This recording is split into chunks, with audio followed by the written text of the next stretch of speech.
Hello and good evening and welcome to Paranormal Versus. I'm Kell Ridley and I'm here with my co-host Michael Kopf. And just want to say thank you to everybody for the last couple of months that the last couple of shows that I haven't been on because I haven't been very well. So we've had Matt Atkinson standing in for me, which I really appreciate. And we were meant to have a guest on tonight called Nicola Phillips, but unfortunately she's not very well, so she won't be joining us. So I just want to say to Nicola, I hope you get well soon, and I'm sure we'll get you on again soon. Also, we have an amazing guest in our place called John J. Davis, that's due to come on shortly, but we think he's having a few technical difficulties, so we're just waiting for him to obviously come backstage and then we'll be able to get him on. But he's got such an amazing story, so so up until he comes on, Michael, how are you doing? I'm doing good. It's been quite a week, but I'm coming out. I feel like I'm coming out of the tunnel. I found the light. So all's good, and John's here. Great. Hi, John. Hey, Kell. Michael, how are you? Good. How are you? I'm doing great. It's so nice to see you both. It's amazing to have you on. I was just telling people that we'll have you waiting for you to come on. And I was just about to introduce you as soon as you did. So we'll jump straight into it. You basically had a near-death experience when you were 21. Yeah. And we would love to hear your story. Sure. You want me to start from the beginning? Yeah, that would be great, please. Okay. Yeah, I love sharing my story. So if you have any questions, let me know. Okay. It all started, just like you mentioned, when I was 21. My dad had won he was in a sales contest, and he won this contest. And part of what he received, he got these 2 scooters, or what we called mopeds back then. And we used to drive them around the neighborhood all the time. Well, one day I was out driving after school, and I had an accident, and I crashed into a tree. Well, the way that I landed, I tore the tendons off my right hand, and I had to have them reattached.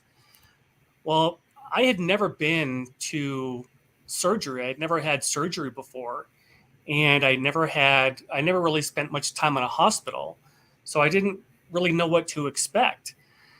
So the day the surgery comes, I go to the hospital, and when they start to give me the anesthesia to knock me out, I had an allergic reaction, and it actually stopped my heart. And my heart stopped for 7 minutes, and I was actually clinically dead for 7 minutes. And everything that happened in my story took place in that 7-minute period of time. What was so unusual, though, was for me, from my perspective, it felt like I was there for an hour or two on the other side. But it only took an Earth time 7 minutes. So that's how the whole thing started. Well, when I died, it seemed like just the very next second, I opened up my eyes, and I was standing in the most beautiful building I have ever seen. It was marble, beautiful white polished marble. And on the right-hand side of me were these columns, huge white marble columns that went all the way down this corridor. This building was so long, I couldn't see the end of it. It could have been miles long. In the middle of the room, or the middle of this corridor, were these tables, and they were made of marble, and each table had 4 seats on it. And there were people sitting at every single one of these tables. And again, it went down as far as you could see, and there were 2 people sitting on each table. To the left of where I was were these tunnels, or these doorways. And I'll explain those in just a second, but I need to back up a little bit and kind of share with your audience kind of the what makes my story so unique. And you've probably all heard, you guys have heard of the near-death experience, haven't you? Yes. Yeah.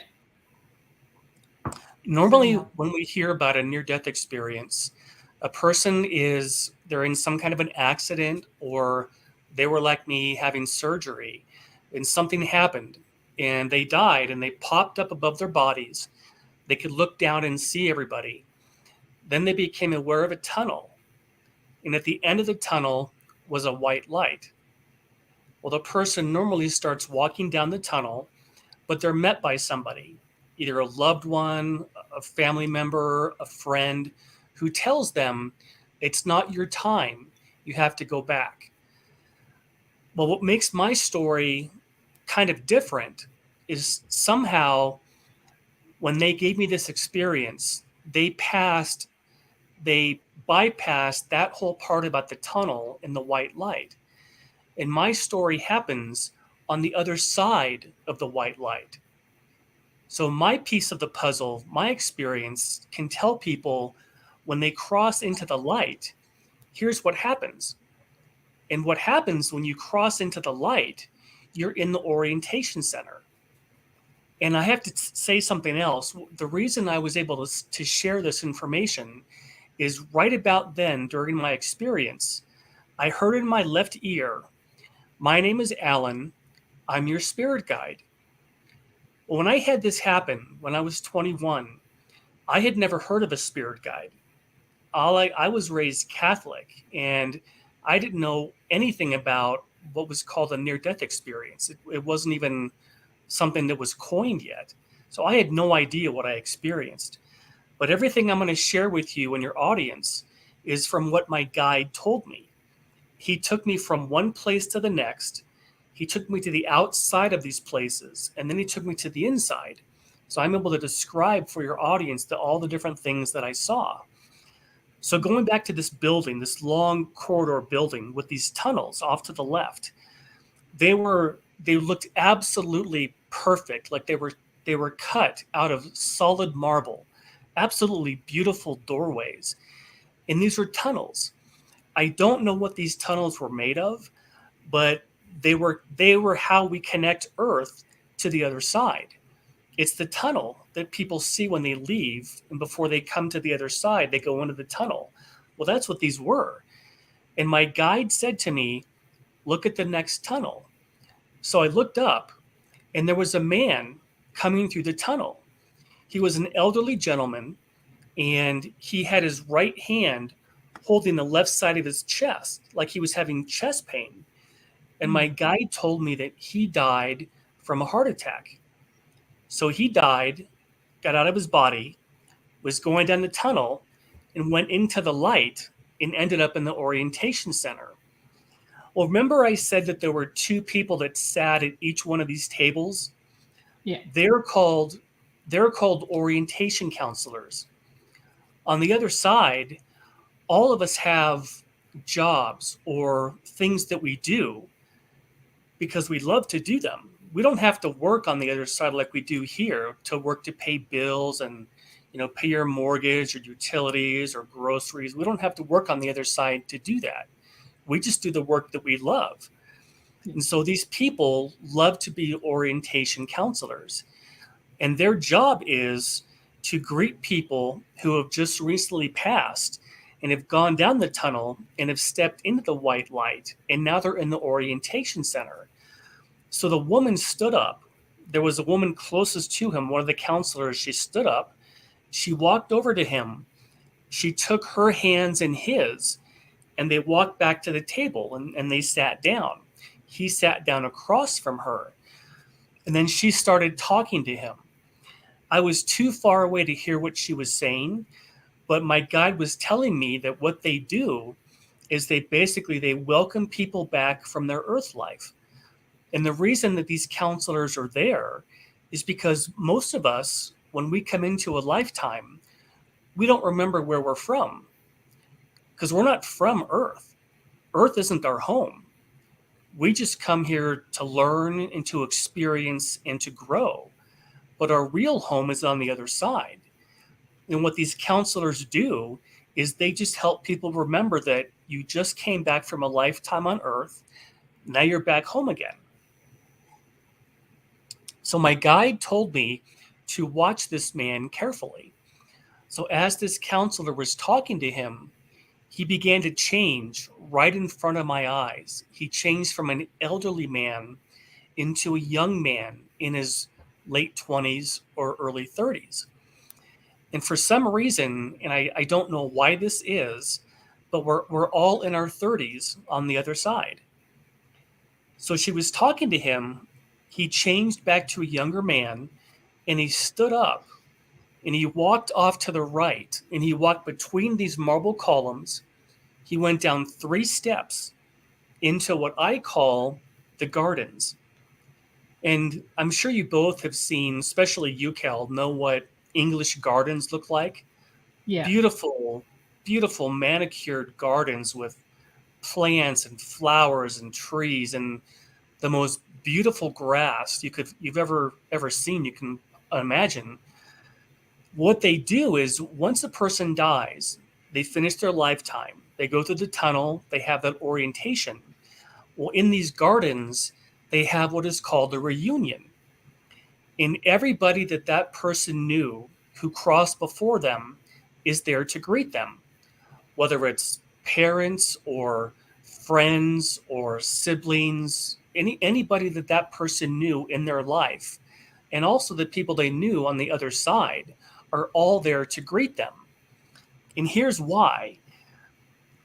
I don't understand why this is, but the Earth, this planet, is one of the hardest planets of all for people to have lifetimes on because it's so hard here. There was so much that people experience here during their lifetime that many people find it traumatic to have a lifetime here. So many don't. Many souls choose not to come here. They go somewhere else. So when you finish a lifetime, it's a really big deal when you finish a lifetime here on Earth. And so all these people are there to greet you when you cross over. And one thing I like to tell people is a couple of years ago, I was just on Google and I happened to find a temple in the country of Turkey. And your listeners can Google this if they ever have a moment and want to see what this looked like. But my guide showed me what all these buildings looked like. And most of the ones he showed me were made of beautiful white marble, just like the Greeks and the Romans used to use. Well, the first building that he showed me was this orientation center. And it looks like this building in Turkey. And it's called the Temple of Artemis, Artemis. So if you ever want to Google what this building looked like, you can go look at this building in Turkey. So that was the orientation and the reunion. The next place he took me to, this building was rectangular, very, very large. All these buildings that he showed me were huge. We have nothing like them here on Earth. But this one had columns, again, marble columns all along the outside of the perimeter. Just absolutely beautiful building. And he took me inside, and one of the rooms I was in was a round room. It was round. And on the top were movie screens, and they were all in a circle. And there may have been 12 or 13 movie screens. And all of a sudden, they lit up and they started playing episodes of my life. When I was a little boy, as a toddler, as one screen showed me as an infant, one screen showed me as a person who was in elementary school. And every one of these different screens had a different part of my life playing. And my guide explained to me, he said, once you cross over and you finish a lifetime, you go and have a life review because you want to see if you accomplished the things that you would set out for yourself before you came into a lifetime here. And so we actually go through a life review, and you can see every aspect of your life, and you can see if you did accomplish what you wanted to accomplish. It was absolutely extraordinary. I had no idea that everything in your lifetime is recorded. Nothing is hidden from God. And it all becomes part of your life review. And the reason he showed me this was he wanted me to tell people that life reviews really are real, because it's a way to check your progress. How are you doing in that lifetime? Did you do what you wanted to accomplish? So that was just an extraordinary part of my experience. The next place he took me to was, again, a huge marble building with marble columns out front. But this one was a little bit different. When he took me to the inside, I was in a room, and there were many, many rooms in these buildings. But this one I was in looked like a regular movie theater, like we'd go see movies today. There was a screen up front and one chair. And I sat down, and my guide showed me 3 different lifetimes. And the reason he showed me this, because he wanted me to tell people that past lifetimes are real, because we are eternal. There is no end. We exist for eternity. And many of us have many, many different lifetimes, because knowledge never ends. Learning is forever. So he wanted to show me these 3 different lifetimes. The first one he showed me, I was a monk. I had a shaved head. I was wearing a red gown, and I was in a monastery. I was a monk. And my job was to teach the little kids about the monastic life. And that lifetime took place somewhere in Asia. The next life he showed me was of a shoe peddler. And this lifetime took place somewhere in Eastern Europe.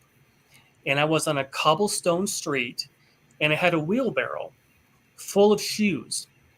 And my job in that community was to fix people's shoes. And that's what I did during that lifetime. The third lifetime he showed me was of a fisherman. And I was standing in a wooden boat, and I had a net. And part of my job in that lifetime was to help feed the community I was in with fish. And that lifetime took place somewhere in the Middle East. So I had an idea of where these lifetimes occurred. And again, the whole idea was for me to share with people that we live forever. There's never an end. And we have many, many lifetimes. Some have more than others. And again, there are many who don't come to Earth for the reason being that it's just too hard for them. So it's a really big deal when you have a lifetime here on Earth. Do either of you have any questions for me at this point? I don't know about you, Michael, but I've got a few. Well, I'll just keep going then. I was just going to say is having experiences myself, it's kind of interesting how you stated it, because I never did the tunnel myself. And I always thought it was because they're like, oh no, here he comes again. Let's give him the back door. Yeah. So he doesn't scare the other people. Oh, that's funny. Funny. And when you're talking about the life review, I remember that. And really?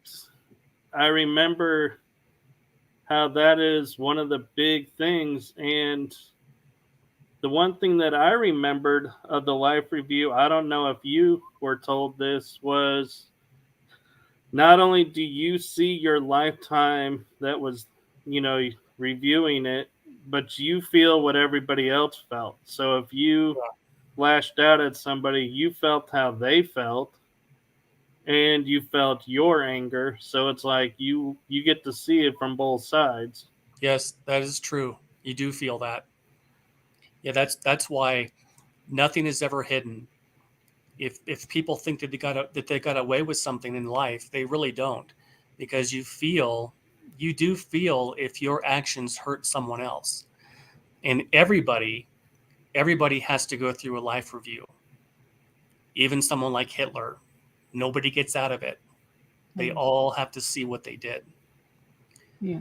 So the next place, and this one was probably one of my favorite ones. He took me to a building that was, again, enormous, and it was a round building. but it was huge, like the Colosseum in Rome, but even bigger than that. And it had marble columns all around the outside, and it had a dome on top, a domed roof. And this building, this is where we go when we plan a lifetime. I don't know why we go there, but all of our lifetimes really are planned. It's not just some kind of an accident. We really have a reason for why we come in to the different planets. And we go in, and he showed me one of the tables. Again, it was all marble, just beautiful white marble. And there was a scroll on this table. And what he wanted me to tell people was that we write down all the major aspects that we want to learn on these scrolls. And to the right of me was this huge wall, and there were scrolls from every single person who was in a lifetime at that point had a scroll, millions of them. And he wanted me to see that we actually put down on these scrolls our life purpose, what we want to learn. And it's so detailed. You put down what country you're going to live in, who your parents are going to be, what language are you going to learn, are you going to go to school, are you going to a university, what are you going to do with that life in terms of your work life. And it was so amazing because I took the ribbon off the scroll and I folded it out on the table, and I could see all this writing on this scroll. And do you know what calligraphy looks like? Yes. That's what it looked like. It looked like the kind of writing where you take that pen, dip it in ink, and then you write. That's exactly what these scrolls looked like. Well, it has all the different components of our lifetime, what we want to learn, what do we want to experience, how do we want to grow. And when you finish your lifetime, you come back and you look at your scroll, just like you do on a life review, to see if you accomplished the things that you set out to accomplish. And it's almost like, you know how people every new year, they'll make up a list of New Year's resolutions or goals for themselves for that year. Yeah. That's kind of what we do with a lifetime, because you want to take advantage of the time that you're going to have, and you accomplish so many things in your lifetime. So it was just extraordinary for me to see that we really do plan our lifetime. Now, the one thing that I have been asked a lot, and I don't know, because when I was having my experience, I didn't know that I had died yet. So I was just going along with this as we were going. But people have asked me, if we plan our lives, do we also plan when we're going to pass and when we're going to die? And my guide didn't tell me that specifically, so I don't know to what detail, but I think to some degree we do plan at what point we're going to leave, because we all have to know, all of us have to get out of here some way. Nobody gets out of life alive. You know what I mean? Yeah. So there's something, and I just don't know to what kind of detail we plan that. So he wanted me to be able to tell people that these scrolls that we have on the other side have our life plan, what we want to accomplish. And something else that was inside this beautiful building, he took me to an area that looked like a library, but all the books looked the same. Have you ever seen Encyclopedia Britannicas? Yes. Yeah. They all look kind of the same. Yeah. That's what these books looked like. And what they were books that had all of our soulmates. You've probably heard the term soulmate before. Yep. Soulmates are real. When God created all of us, he created all of us with a perfect mate, someone that we would have with us for eternity. And on these books, everybody has the name of their soulmate. And the book contains everything about that person's experiences, that person's lifetimes, how many lives they've had, what they've learned. And so anything you want to learn about your soulmate, you can go to this area and pull the book out. Well, he took me to my soulmate's book. so I could explain to people how this, what soulmates really are. And her name was Nina, Nina, and it went from top to bottom on the book. It didn't go horizontal. The writing went vertical on the outside binding, and that's how all of our soulmates have their books. And hers was Nina. It was just the neatest thing to know that we really do have life mates. What I don't know, though, is how often our soulmates come into a lifetime with us. My first gut reaction is that they probably don't come into a lifetime very often with us. And the reason being is that when we come into a lifetime, we have reasons why we come here, that we want to learn, develop, and grow. And one of the best ways that we learn is through having relationships. Well, if you had your perfect mate with you for your whole life, you probably wouldn't learn that much about relationships because you'd have the perfect mate. So people have always asked me, does the soulmate come with you? And I think there probably are some circumstances where they do, but I just don't know if they come in that often with us because it's hard to, it would be difficult to learn from a relationship that's already perfect. Does that kind of make sense? Yeah, It definitely. does, and it also explains why, too, is we always, like, I was brought up going, yeah, you'll find your perfect soulmate, just keep waiting and working on yourself, and it makes sense why we don't find each other right away, because like you're saying, it would be done and over. There'd be nothing to learn. And Exactly.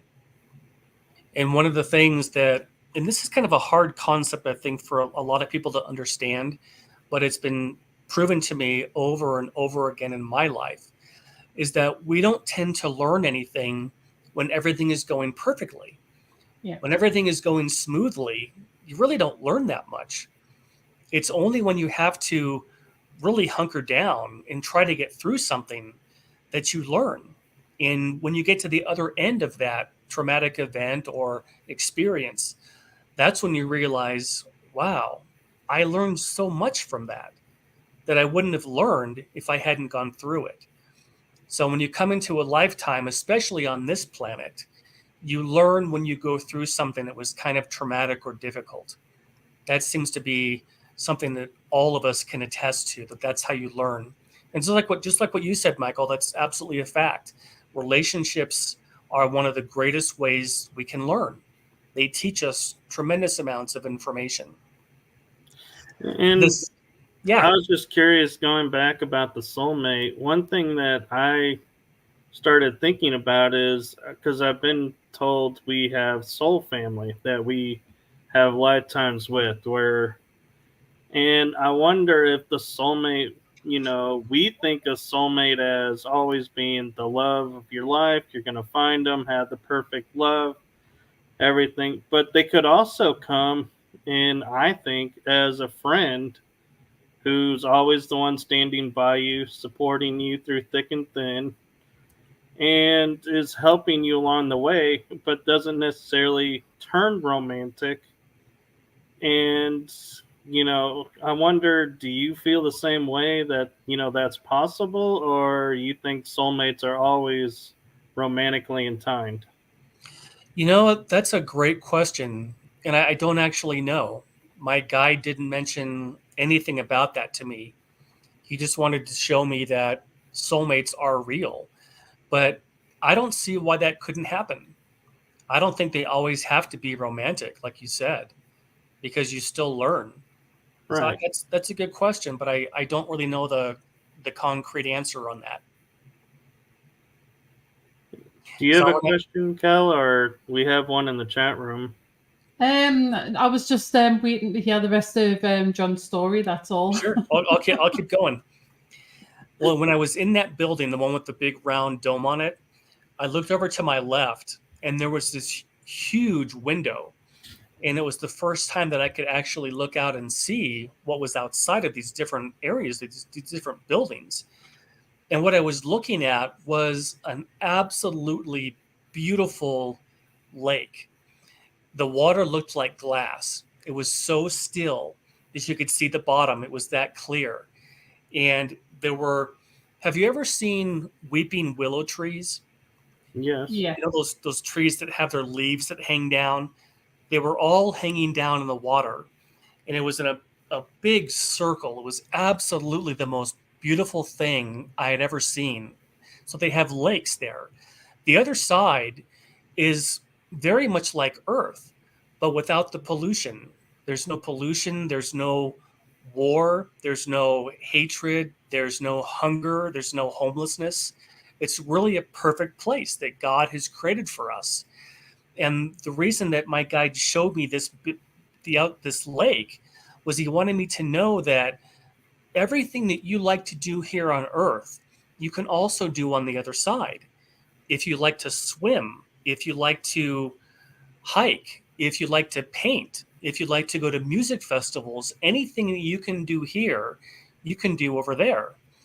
And while I was looking at this lake, out in front of the building that I was in, there was a walkway, and I could see that people were walking back and forth, and they look just like we do. They have bodies. Some people I've heard say that on the other side, people are just orbs of energy, but that's not what I saw. Everybody has form, just like we do, and they all look just like us, but they have their own unique expressions, just like we do. You can look at each person here on Earth, and they all look differently. They all have their different looks to them, and that's what we have on the other side too. And it was interesting because people on the other side tend to wear robes or gowns. And I asked my guide, or my guide told me in my head, he said, people wear those because they're the most comfortable.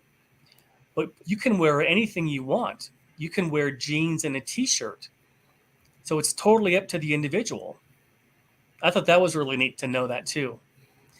So that was the building where we plan our lifetimes. And I don't know why we go to that particular area, but it seems to be the place that we go with our guide when we want to plan another lifetime. They help us plan the different elements of that life. The next place he took me to was probably one of my favorites. Have you all seen or been to a planetarium?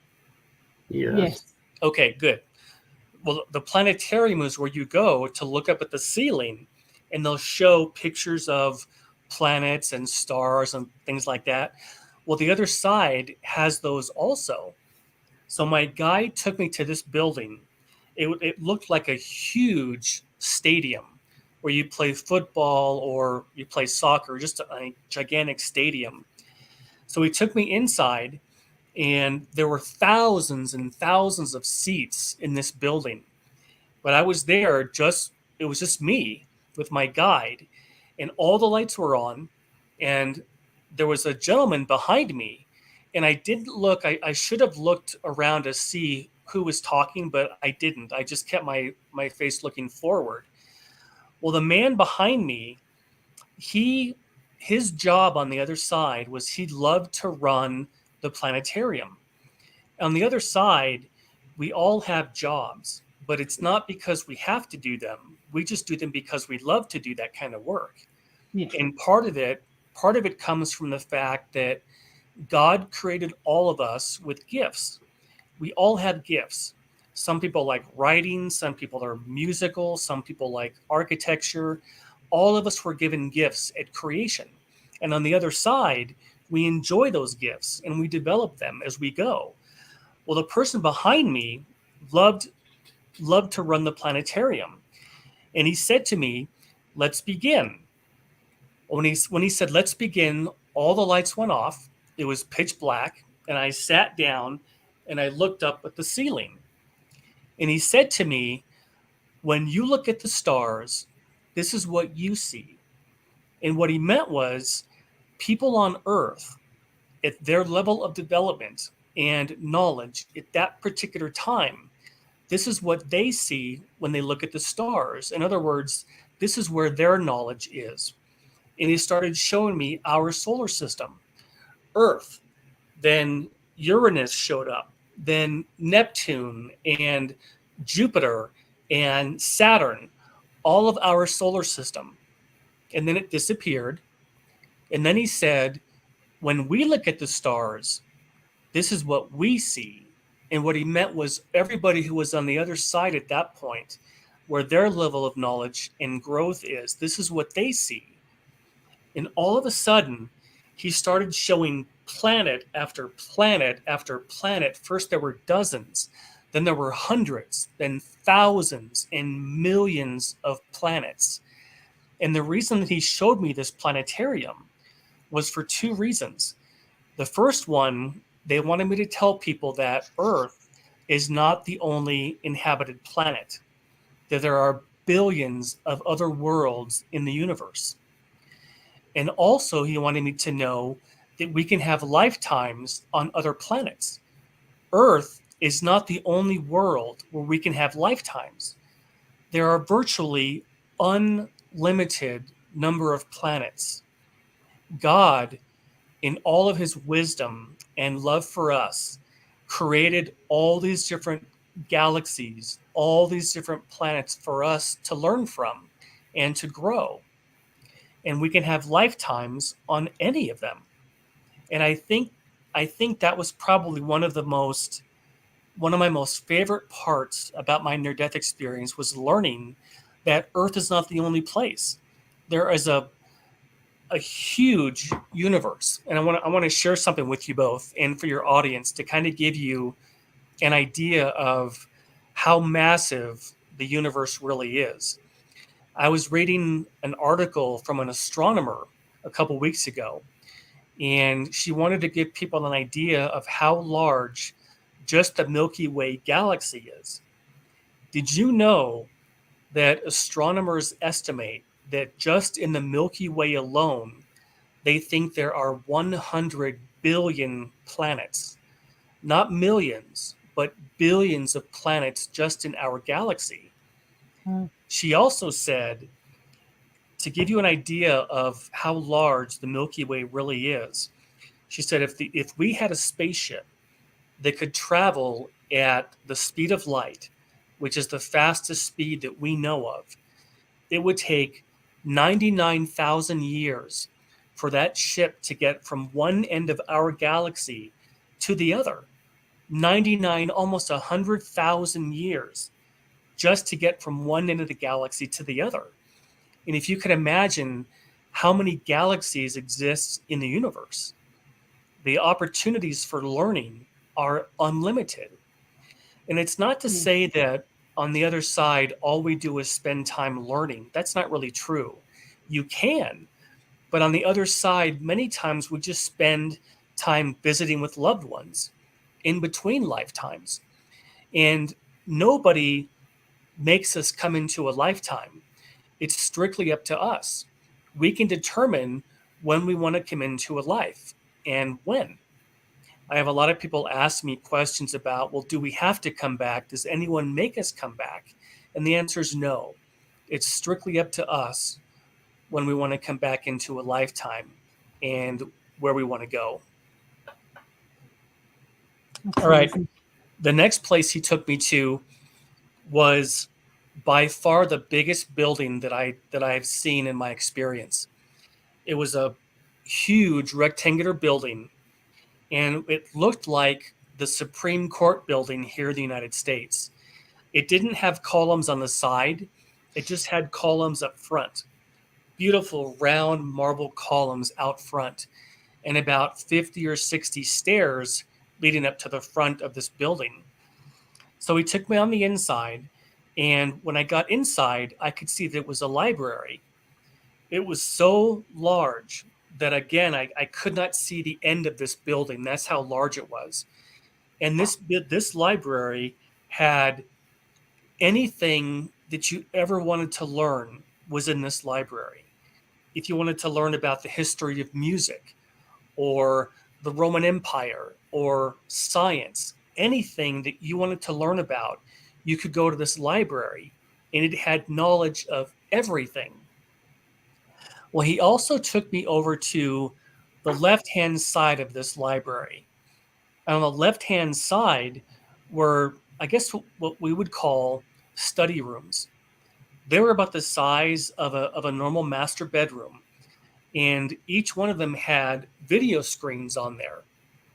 And when he took me to one of the rooms, and there was a woman sitting there. She had her back to me. She had jet black hair down to her waist, and she was wearing kind of a purple kind of gown.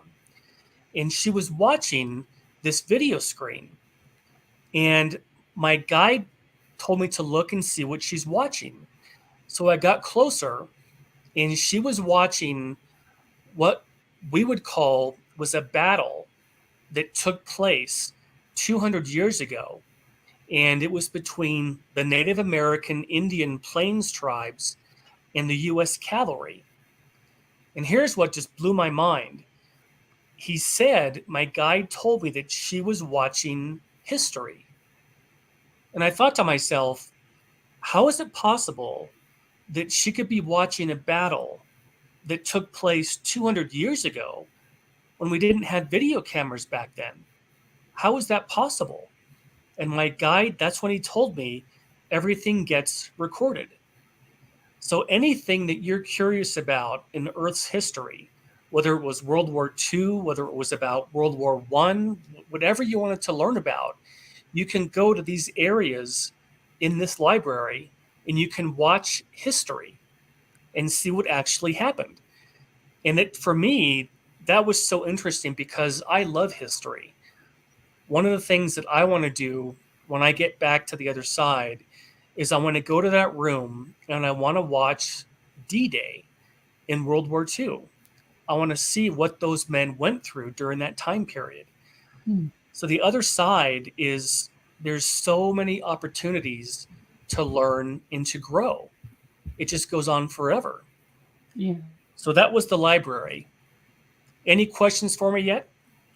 Well, Matt has one in the chat room. Sure. He's asking, are we in human form on these other planets, or are we aliens, but we still have souls, etc.? Yes. Every planet might. I wasn't when he was showing me the planets in the planetarium. I was too far away from the planets to actually see any civilizations, but I knew they were there. And many of the planets, they looked like us, but many of them don't. Every single planet has its own evolutionary scheme, but we are all souls, and we inhabit those different bodies in those different planets. Does that make sense? It does. Yeah, that's a great question. Absolutely. But every planet, they're not going to look like us. They're what we would say they're alien. They have their own form, their own shapes, their own evolutionary cycle, and we can have lifetimes there too. And we will have lifetimes where we don't look humanoid. So yeah, absolutely. Here's another favorite part that I saw on my near-death experience. My guide took me to an area on the other side, and he showed me a castle like in Kell, you've probably seen this more than anybody, but the castles in England, in the UK, Yeah. absolutely beautiful. And he took me to an area on the other side where I could see a castle. And the reason he did this is he wanted me to know that not only can you go to watch video screens of a particular time in history, but you can also go to the other side and you can see what the buildings looked like that existed on Earth at a particular time period. So if you wanted to learn about England and learn about castles and what they looked like, you can actually go see them on the other side. And that's what he took me to. And he said to walk in, and this castle was made out of stone, just beautiful, like it had just been created. And as we walked in, the first thing I noticed was the red carpet. There was beautiful red carpet all the way on the inside of this castle. And I noticed that on the left and right hand side were these huge walls. And on the walls were life-size paintings of the kings and the queens and the royalty that had lived in that castle during that time period. And the paintings were just like what those people looked like. So if you wanted to learn about, let's say, King George, for example, you could go to one of these castles, you could look at his paintings, see what he looked like, and you could also see the kind of clothes that they wore. Well, in front of each one of these pictures, there was a podium, and on the podium was a book. And what it was this book had everything about that person's life written down. And what was so neat was that if you wanted to learn about a particular person in England's history, for example, you could come to this castle, see what they lived in, what they wore, what they looked like. You can also read about them in this book. So that was just so fascinating for me. And right about then, I looked over to my right. You know how castles have those circular stairwells that you get to the different floors? Yeah. There was a woman who was walking down this stairwell, and her hair, Kell, looked just the same color as yours, and she was wearing kind of a peach, kind of a gown or a tunic, and she walked up to me, and she spoke to me, and she said, "Is there anything I can help you find?" You know what I said to her? Stupidest thing, and I still kick myself to this day. I said to her, "Oh, no thanks. I'm just looking." I could have asked her anything. I could have said, "Where am I? Who are you? What's going on? I was supposed to be having surgery. What's going on?" But I didn't think of that. And I said, "No, I'm just looking." So I kick myself for that even to this day. But my guide told me that what she loves to do on the other side is she loves to study history. And what you could ask her, you could ask this woman anything about Earth's history during that time period. Wow. So again, the whole idea of people doing what they love to do on the other side, and her, what she loved to do was to study history. So if you wanted to know anything about Earth's history during the medieval time period in Europe, you could go to the castle, you could read this person's book, and you could also ask this girl anything about that particular time in Earth's history. So that was all the different places that he took me to on the other side. And it's only a very small area of the other side that he took me to. The other side is like a planet. But he took me to all these different areas on the other side so I could tell people what kind of things we do on the other side. And here was the last part about my near-death experience. Oh, before I forget, I want to mention all of our animals that we have had in our lifetime, they also make the transition to the other side. So any animals that you've had when you were a child or as an adult, when they pass over, they cross over too. That's how good God is. He actually created these companions for us that live with us for eternity. So all the animals are there too. Well, here's the last part. My guide took me to a field. It was probably the most beautiful wildflower field I've ever seen in my life. Beautiful round hills, grasses, beautiful flowers. And then he left. And in front of me, all of a sudden appeared Jesus. And I knew it was him because in my mind I heard, "This is Jesus." And he spoke to me.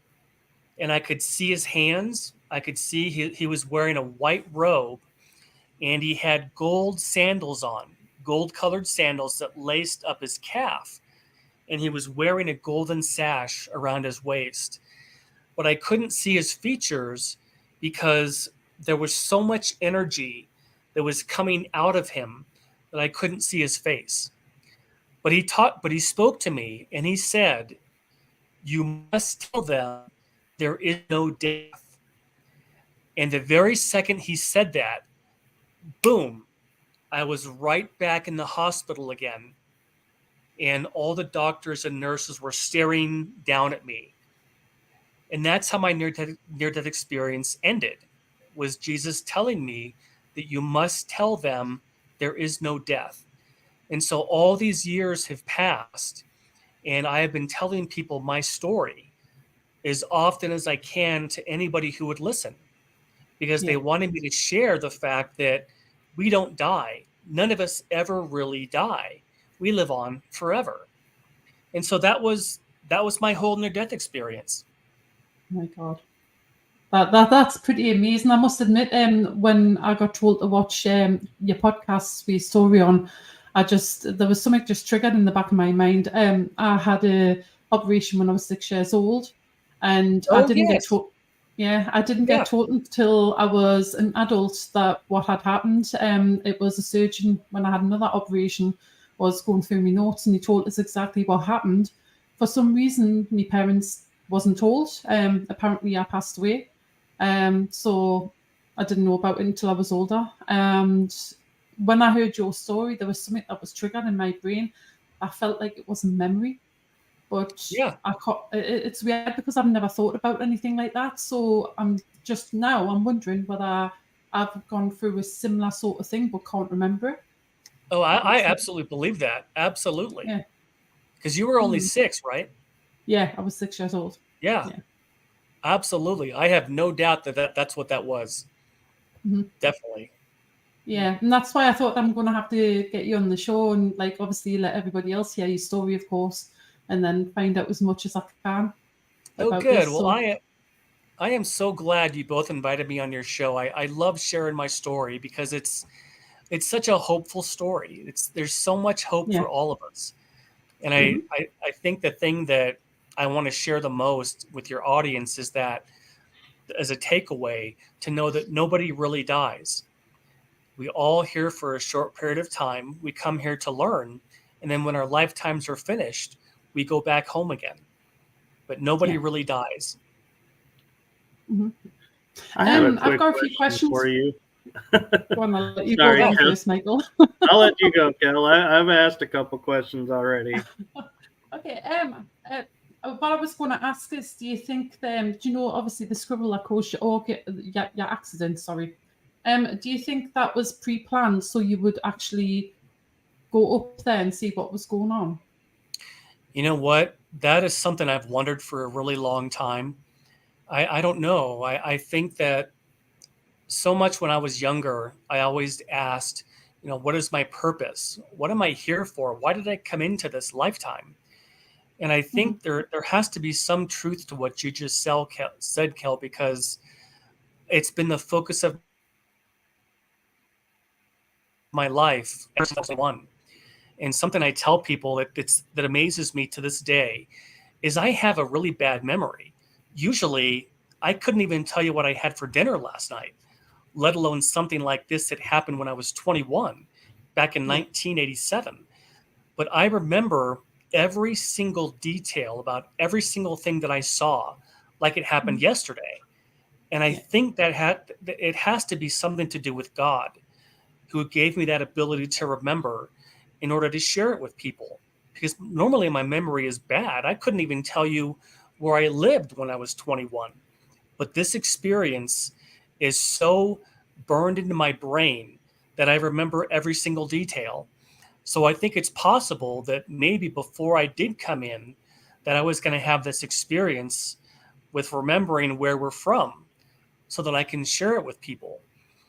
And I think the reason is all of us, our greatest fear is of dying, because we don't know what's going to happen. I think people are afraid that everything that they are, there's nothing afterwards.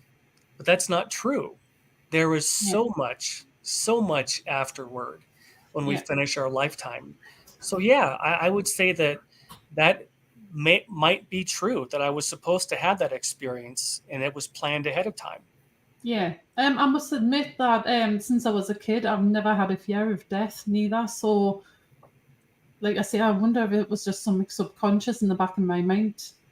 that Yeah. I've been there type of thing, and I know what's going to happen. So, yeah. You know, after I had my experience, I cannot wait to get back.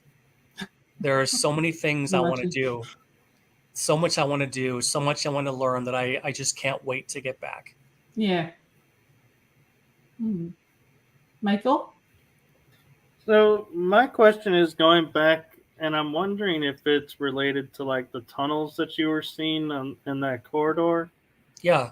Is I was told throughout our lives there are what's called windows, to where when we hit that window, we have a choice. We can have a near death experience or continue going. And, or I say near death experience because we can choose to die or not die.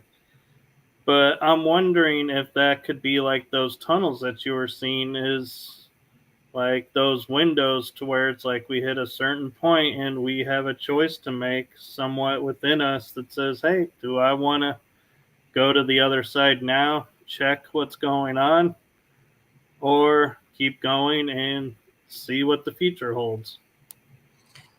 That's a really good question. I have heard similar things like that too, that people have what they call exit points, that you actually plan into your chart different time periods. But I don't know. My guide didn't tell me that specifically, but it could very well be true, because on those scrolls where we actually plan our lifetime, there has to be something about how we're going to get out, how we're going to leave this life. Either we're going to live to be a ripe old age and die naturally, or are we going to have some kind of an accident? Are we going to have some kind of a disease, some kind of an illness? Because I know that not all of us plan to have a lifetime to be age 90. Some of us only plan to come in for a little while, and we might leave as a child, or we might leave in our 20s. I have a friend of mine who lost her daughter in a car accident when she was 21. And ironically enough, she told her mom that she wasn't going to last past age 21. So I know that there has to be some mechanism whereby we plan to finish a lifetime and go back home again. But I just don't know to what kind of detail we plan that. And my second question is, when we're looking in this area, we're making our contract or whatever we're going to come in to do in this lifetime. If there are people that are standing there that are like going, okay, yes, you can do this. Yes, you can do that. Because like you're saying, picking our exit point, if you're living in an interesting time, I'd be like, I want to be here for like 200 years and see what comes of this. Yeah. And someone says, no, that's not going to happen. Pick a sooner time. Yep. I have thought the same thing. And you're right. Our lifetimes are really short. Here's something that's kind of interesting. On the other side, there's no time. They don't calculate time like we do.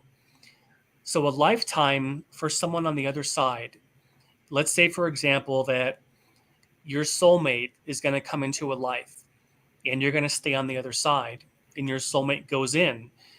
That person might choose a life for, let's say, 90 years, and they plan to cross over when they're elderly. So that person has a 90-year time horizon when they get here. But on the other side, the perspective is only like about a month or two, because there's just no time there. So a lifetime is very different for us here than for people on the other side.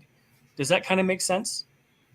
It does. And I'm wondering too if that's why when we look in biblical times versus now, in biblical times, they were living 400, 300 years according to how everything was laid out in the stories and how they correlated.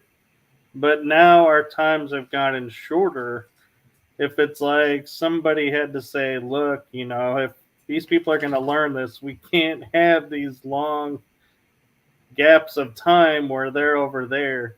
We got to shorten them so they can learn more. And that's why evolutionarily we've gotten shorter lifespans.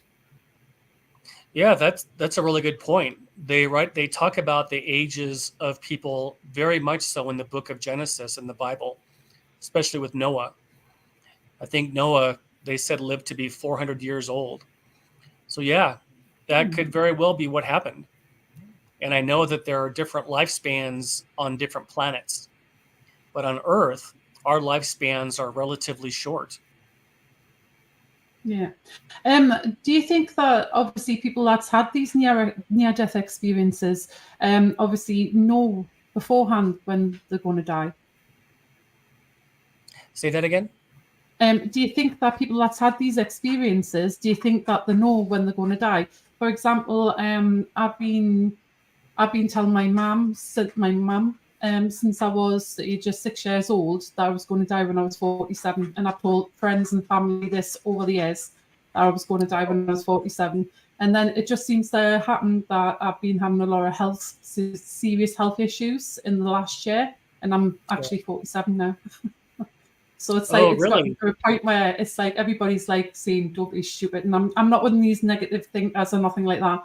But I'm not afraid that if I do die, but I don't know. I've always had this feeling since I was a kid that that's the number, that's the age that I was going to die at. But then all of a sudden now I've been having these problems, and like I say, yeah, I was just wondering if anybody else has had that sort of thing that you've spoken to.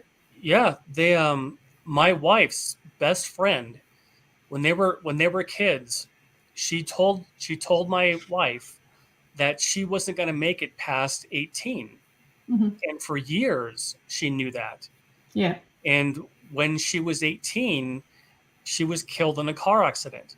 And her family, since she was about, I think when she was 10 or 11 years old, that's when she started telling her mom that, you know what, Mom, I'm not going to make it past 18. I'm just not supposed to be here past that time. Yeah. So I think some people do remember that they have a limited time and they know when they're going to pass. Yeah. But I think for the most of us, the vast majority of us, we don't remember that. So it could be that that's how you plan to check out. Interesting. Now, an interesting thing that I'll share, and I'm curious your take on it, John, is I've lived several lifetimes, and I was told I have never lived past 25. So when I turned 25, I was watching, seeing what's happening. And then that's like, I made it to 26. And I was like, well, if you didn't count this as like year 0 to 1, maybe 26 is really 25. So I was watching, being careful. And when I made it to 27, I was like, can we bypass our exit point and keep going? And I also noticed, like, having knowledge of events that were going on around me, suddenly it was like I was like standing in an unknown. Like, I have no idea now what to do because this is brand new. Yeah, that's a really good question. I have wondered that too. And I always have to go back and look at that chart and remember that we do chart everything. And I think there has to be some component of our chart that we plan how we're going to leave our lifetime. But I do think that there is some leeway because God gave all of us free will. We all have free will. And it's hard for me to think that every single thing that we put down in our life chart has to happen because I don't know how that would work. If you had said that you're going to die in this lifetime by a car accident, how do all those synchronicities happen at the same time to have that person pass at age 18 or age 20? Or if a person's going to die from some kind of a prolonged illness, how does that actually happen? So, and I don't know what all the different mechanics are to how that actually can take place. But I think that you probably do have the ability to extend your life if there's more things that you want to learn and grow from. So I think that's entirely possible. Yeah. There was a question that I was wanting to ask you. Also, have you had any more communication since you've been over there? You know what, Kell? 8 years ago, when my father died, I had something happen, but I've never had any kind of experiences other than my near-death experience until 8 years ago. And here's what happened. When my wife's dad died, he came to me in a dream, and he said to me, "Don't worry, everything's going to be all right. We're all going to be together again." And then he said, "Give it everything you've got." In other words, give life everything you've got. Do your best. Yeah.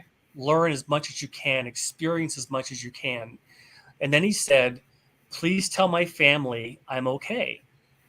And that was the only thing that I've ever had since my near-death experience. I didn't, you know how you hear a lot of people who say that when they have a near-death experience that they come back and they have some kind of gift and ability? Mhm. Well, I didn't have anything like that other than the memory that I have of everything that happened during my NDE. So sometimes I think that could have been the gift that I was given, was the Yeah. ability of recall, having the ability to share with people what it's really like over there, and not to be afraid of dying. Yeah, that's interesting. Yeah. Funny story for you, John, is you know how because you say you don't go back is I learned after having at least three that I know of and can recall that I'm able to come and go beyond the veil and come back and have just travel to the other side where everything is without having to go through the near death experience again. And one of my guides came back and said, we're putting a ban on you because you're spending too much time over here and you need to spend more time on the planet you're on. So we're gonna stop you from coming here for a while and we'll resume it later, but you need to be here present.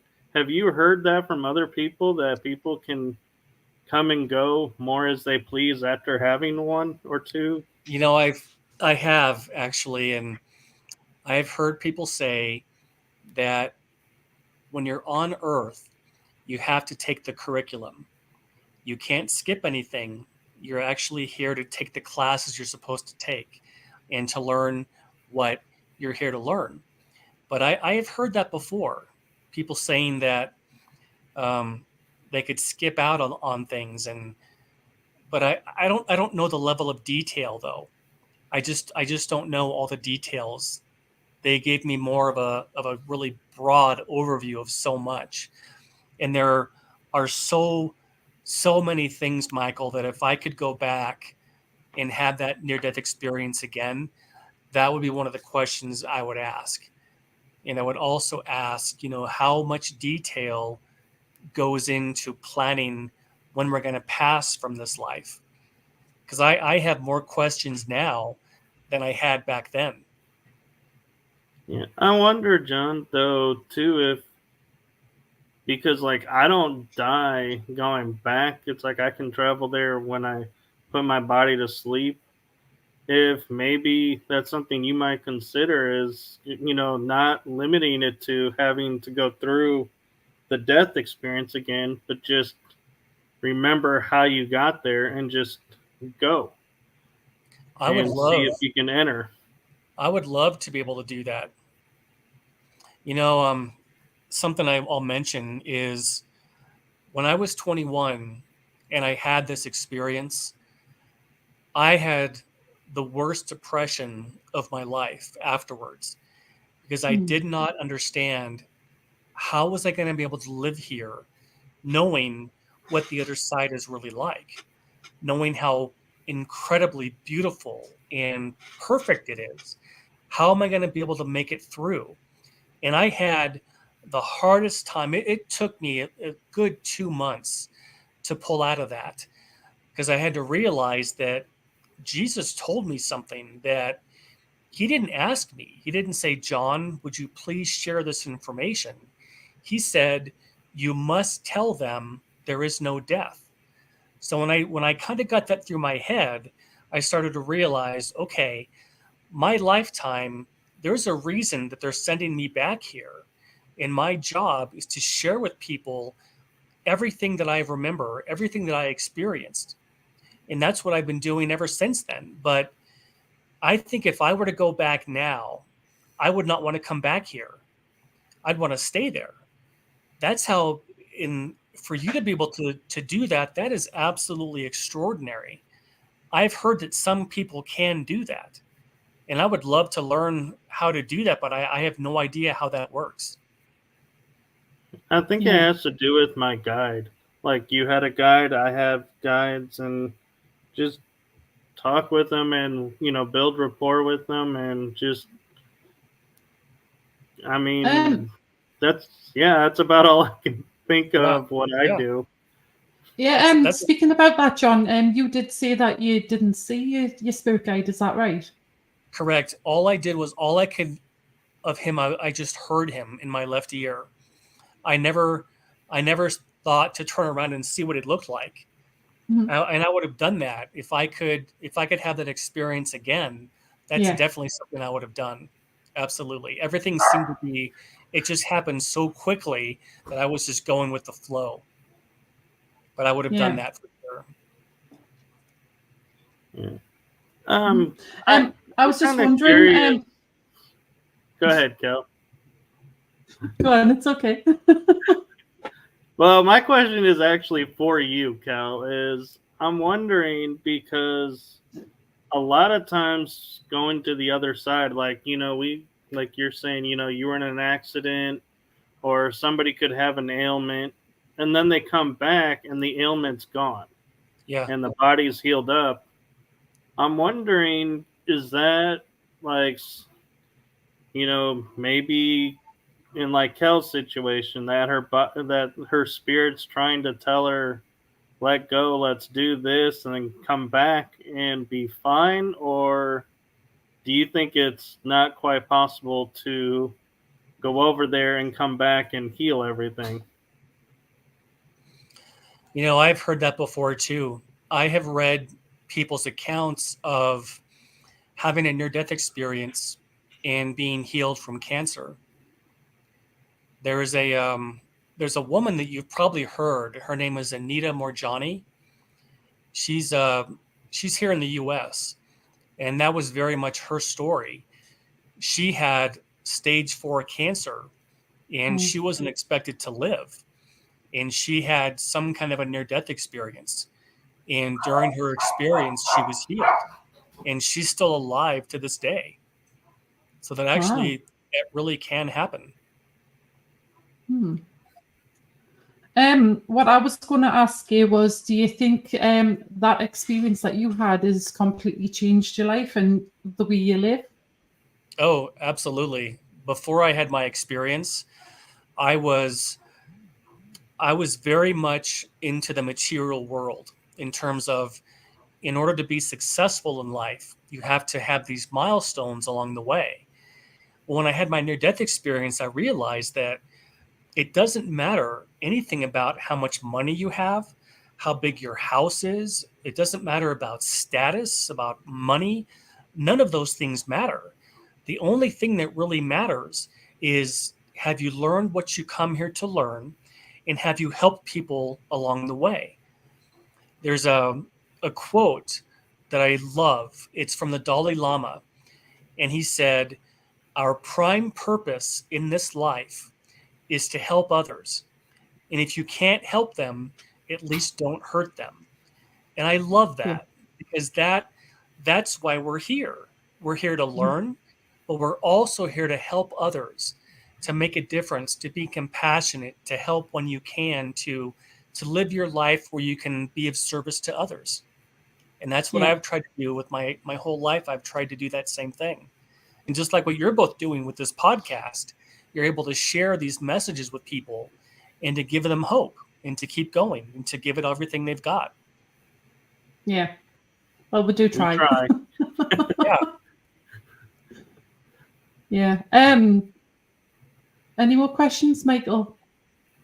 Well, I guess I have one. Is I noticed, like, when I came back, my perception's always different, and so I'm wondering, is that something unique to like certain people that they come back and it's like they no longer think the way they used to think, they no longer react to people the way they used to, that everything sort of changes and shifts? And do you think that's because we did that life review and seen how words and actions do impact others?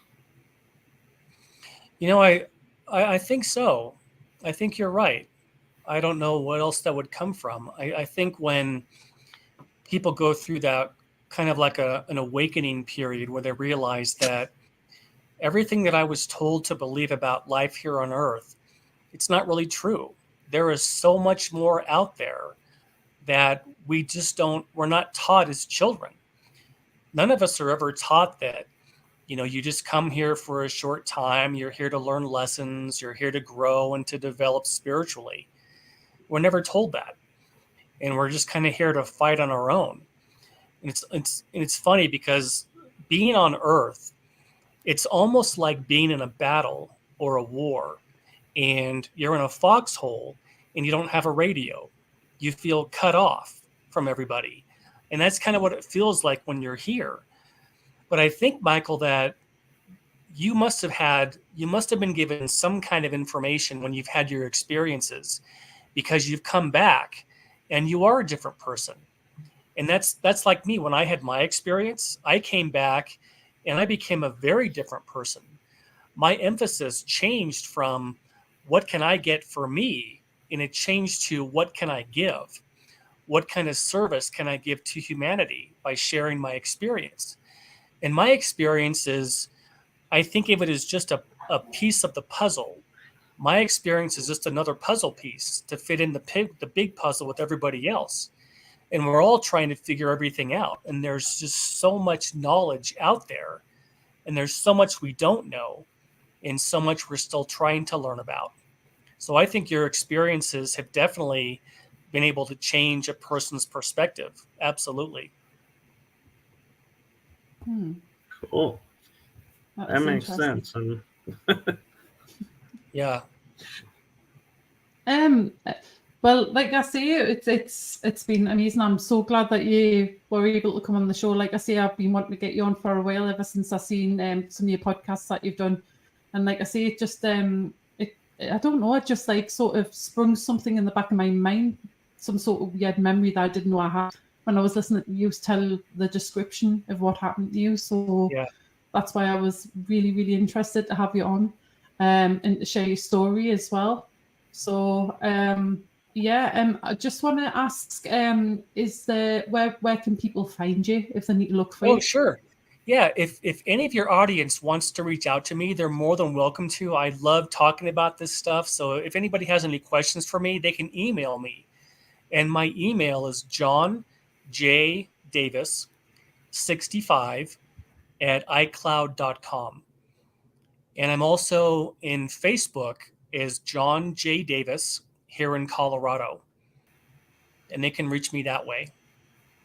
Excellent. Okay. Can you get the email one more time and I'll put it in the chat room? Sure. It's John J. Davis 65@icloud.com.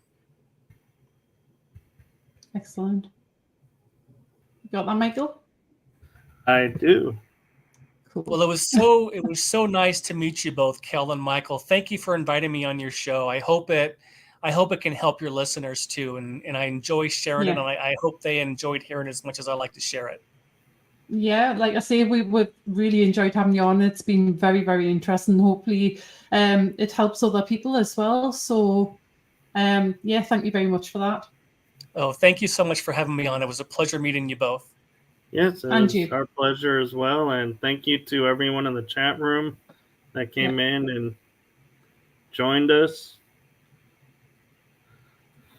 Yeah, it's been a great show. So we're going to close up now, guys. So take care, and we'll see you on the next episode. But thank you, everybody who's left comments and everybody who's watching. We really do appreciate it, and we'll see you next time. Thank you both. Thank you. Thank Bye-bye. you. Bye-bye. Good night, good day, good afternoon, whichever where you are on the world. Bye, guys. Thank you so much. Thank you. Thank you.